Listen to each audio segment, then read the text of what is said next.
salut sama gars yi amis sportif inconditionnel du football ñu ngi leen di nuyu di leen jaajëfalaat yéen ñuy suivre chaîne bi di C5 Info di la wax toujours ne bu dee gan nga ci page mën nga abonné nga activer cloche de notification bi pour bañ a rater benn vidéo ci vidéo ñu dugal aussi mën nga def sa réaction ci commentaire yi bul fàtte le petit pouce bleu muy le bouton j'aime parce que c'est vraiment hyper important pour nous.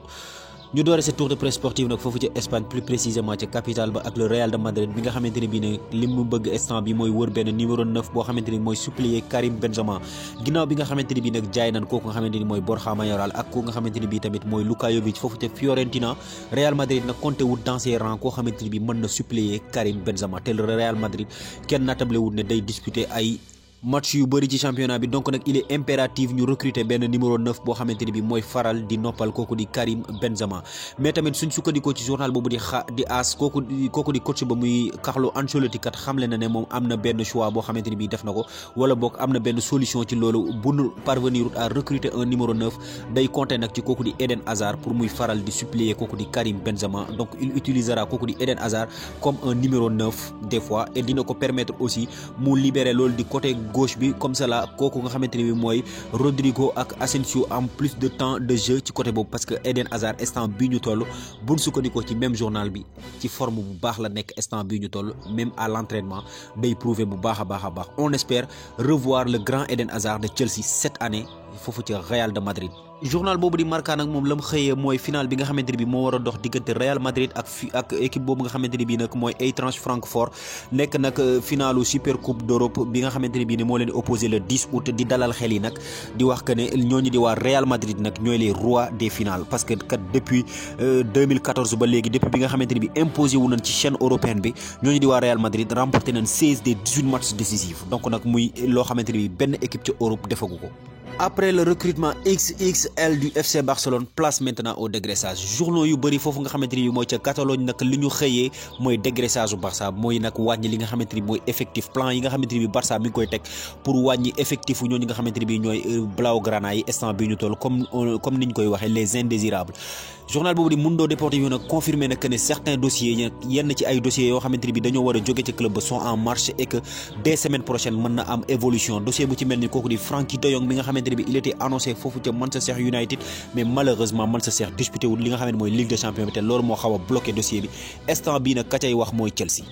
te nag daa mel ne discussion yi avancé na Memphis Depay mi nga xamante ne bii moom tamit avec l'arrivée de Robert Lewandowski ak kooku nga xamante ne mooy Rafinha il aura moins de temps de jeu tamit moom it ma ngay chercher li nga xamante ne bii mooy point de chute instant bii ñu toll te tamit laaj na ci ñooñu di waa FC Barcelone muy club bi pour que ñu libérer ko de tout contrat pour mu mën a trouver un club boo xamante ne bii ne fallait rebondir mais nag le Barça réclame 20 millions d'euros donc xam nañ bu baax que ne ñooñu di waa Barcelone duñu bàyyi kooku di Memphis Depay libre et gratuit kooku nga xamante ni mooy Riqui Puig nag ab agent ma nga foofu ca États-Unis pour négocier benn contrat ak Los Angeles Galaxy instant bii ñu toll donc tamit Mingueza moom il s'est engagé avec le Celta Vigo jusqu'en 2026 donc nag loolu moom officiel na et que Barça dafa inclure ci dossier bi une option de rachat maanaam daal su ko bëggee jëlaat da koy jëlaat et 50% d'une éventuelle vente donc namit bu ñooñu di waa Celta Vigo jaayee ko nga xamante ni bi mooy Mingueza fii ak 2026 Barça da ciy am 50% ci liñ ko jaayee. média boobu di Sport nag moom tamit loolu la xëyee muy plan dégraissage mais tamit mu joxe ay informations yu wér wala boog mu joxe plus de détails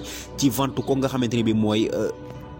Frenkie de Jong foofu ca Chelsea ak lan moo tax Barça bëgg ko jaay mi ngi expliquer bu baax a baax que ne ñooñu di waa Barça kat li tax ñu bëgg a jaay Frenkie de Jong mooy que ne dañu bëgg a gaaw dem jëndi kooku di Bernardo Silva bala mu leen a rëcc ñooñu di waa Chelsea nag xamle na tamit confirmé na tamit ñoo ci nekk ak seen recruteur bu bees wala boog ak seen président bu bees boobu di Todd Boehly donc nag moom il est très intéressé par l'international hollandais te pare na pour def ci loolu nga xamante ni bi mooy somme bi ci Barça di laaj malgré nag que ne le coût est très élevé parce que Barça réclame 80 millions. direction foofu ca Italie tey ji nag mën nañ ne projecteur yëpp ci Paul Nabil Pogba la braqué wu ak blessure am bi nga xamante ni bi am nañ ci ay information yu tukkee ci li nga xamante ni bi nag mooy ndaje mam doon amal démb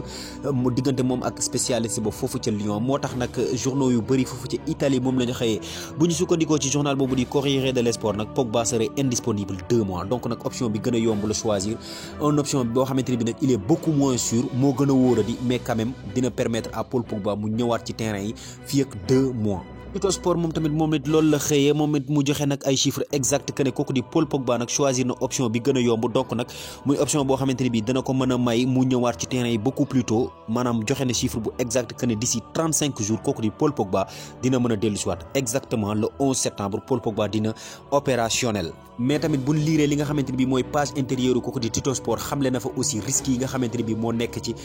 choix bi nga xamante ne bii Pogba jël na ko parce que xamle na carrément que ne opération bi moo gënoon a wóor même si bu fekkee dina ko éloigner loin des terrains pendant un certain temps donc nag même bu fekkee mooy gën a yàgg sax mais quand même moo gënoon a wóor ñooñu di la Gazzetta dello Sport moom tamit ñoom tamit loolu la ñu xamle que ne kooku di Paul Pogba dina xaw a sori terrain yi pendant 2 mois donc muy opération muy li nga xamante ne bii nag moo gën ci ñooñu di waa Juventus de Turin peut-être parce que tamit ñoom it dañu soxla kooku di Paul Nabil Pogba. moom journal bi sax répété na ay kàddu yi kooku di Paul Pogba mi nga xamante ne bii ci benn ci ay réseau mi ngi promettre ñooñu di supporteru turinois yi muy waa Juventus que ne dina ñëwaat de très bientôt donc nag nañ ko xaar bu baax a baax mais tamit waxut ci loolu donc parce que ñooñu di waa Gazzetta dello Sport wax nañ aussi ci signature kooku di Charles De Ketelaere mi nga xamante ne bii ñu ngi ko doon xaar depuis des mois foofu nga xamante ne bii mooy ca Milan AC l'international belge nag signé na c'est officiel foofu ca Milan AC pour 32 millions d'euros et 3 millions de bonus donc en tout l'opération nag a coûté au Milan AC 35 millions d'euros la leen coûté nag il a signé un contrat de 5 ans là-bas donc contrat wu juróomi at la fa signé te dana jot chaque année 2,5 millions d'euros net par an. foofu ca Angleterre nag tey ji mën nañ ne journaux yu bëri kàddu yi kooku di Sergio Kun Aguero la ñu xëyee nag muy un légende du Manchester City moom nag ma ngay wax ci journal ba carrément que ne comprendrewul décision kooku di Raheem Sterling de quitter ñu équipe boobu di Manchester City pour rejoindre Chelsea muy xamle carrément que ne peut-être c'est une erreur pour kooku di Raheem Sterling mais tamit àdduna ci cadre kooku nga xamante ni bii mooy Erling Haaland mi nga xamante ni bii il était méconnaissable ci duel bi nga xamante ni bii ni moom la doon amal ak Virgil van Dijk ca loolu nga xamante ni bii mooy Community Shield bi mu xamle que ne kooku di Erling Haaland nag dafa tàmm bu baax a baax championnat allemand bi tey championnat Angleterre moo gën a difficile donc nag il va falloir que moom mu habitué wu dès à présent ci championnat parce que tamit am na lu bëri lu ko fay xaar te loolu tamit dafa am lu bëri loo xamante ne bi supporteru Manchester City yi dañ koy yaakaar ci moom donc nag il va falloir que mu yokk liggéey bi comme ni ñu koy waxee yokk cere dolli ñeex loolu nag journal boobu di Daily Mirror moo ko révélé mais tamit Daily Star tamit ci loolu la xëy même kàddu yi la reprendre mais avec d'autres photos et avec tamit mu gën ci yokk ay leeral gën a séq ab waxtaan ak ko nga xamante ne bi mooy Sergio Kun Aguero. en France nag l'actualité reste la même actualité bi benn la mooy match bi nga xamante ne bi moo doon opposé ñooñu di waa AS Monaco ak ñooñu di waa PSV Eindhoven démb donc nag mu nekk nag un match aller ci barrage loolu nga xam ne mooy Ligue des Champions bi donc nag muy match boo xamante ni bi ça s'est soldé sur un match nul 1 but partout donc nag journaux yu bëri moom lañ xëyee et journal bu ci mel ni l'équipe moom xam leen ne que ne tout reste à faire pour le Monaco tamit Monaco a son destin en main donc nag ñooñu di waa Monaco nag mën nañu renverser la situation donc match retour bi nag ñu ngi koy xaar le mardi bi nga xamante ni bi ñoom fa lañ jëm foofu ca Pays-Bas pour Monaco matin aussi tout est possible pour Monaco matin tamit ñoom tamit xam leen nañ ne tout est possible et que instant bii ñu toll ni Monaco moo yor les cartes en jeu et que mën na renverser situation bi à n'importe quel moment mais tamit ñu voyager ba foofu ci Pays-Bas ak seen journal boobu di Sport Wereld moom mu xamle que ne c'est tout à fait logique donc nag lii xew foofu nga xam ne mooy ca France nag c'est tout à fait logique tamit lu jaadu la lu yanu maanaa la vu ñaari équipes yi ak ni ñu toll ak seen dayoo ni ñu toll match bi vraiment ça a été vraiment discuté et que match retour bi mi ngi promettre vraiment des surprises. C'était tout pour aujourd'hui sama gars yi lii leen seen chaîne C5 Info di la wax toujours ne bu dee gan nga ci page mën nga abonné nga activer cloche de notification pour bañ a rater benn vidéo ci vidéo ñu dugal aussi mën nga def sa réaction ci commentaire yi bul fàtte le petit pouce bleu muy le bouton j'aime c'est vraiment hyper important pour nous merci et à très bientôt.